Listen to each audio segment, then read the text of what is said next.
திருவண்ணாமலை பாஜக வேட்பாளர் அஸ்வதாமன் செங்கம் சுற்றுவட்டார பகுதிகளில் பரப்புரை மேற்கொண்டார். தாமரை சின்னத்திற்கு வாக்களிக்க வேண்டும் என்று கேட்டுக்கொண்ட அவர், பிரதமர் மோடியின் இலவச கழிப்பறை திட்டம், வீடு கட்டும் திட்டம் போன்ற மத்திய அரசின் திட்டங்களை பட்டியலிட்டு பேசினார்.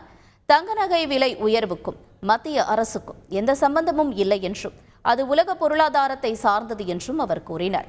கடந்த ஆட்சியில் மோடி அரசு 2 முறை கேஸ் விலையை குறைத்துள்ளதாகவும், ஆனால் கேஸ் விலையை குறைப்போம் என கூறி ஆட்சிக்கு வந்த திமுக அரசு மாநில நிதியிலிருந்து விலையை குறைத்துள்ளார்களா என்றும் அவர் கேள்வி எழுப்பினார்.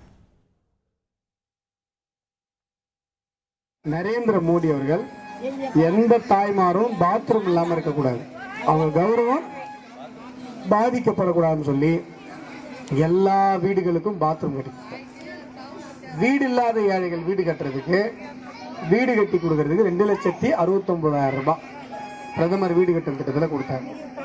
இப்படி பல விஷயங்களை நரேந்திர மோடி அவர்கள் செய்து கொண்டிருக்கிறார். செய்திகளை உடனுக்குடன் தெரிந்து கொள்ள உடனே சப்ஸ்கிரைப் பண்ணுங்க.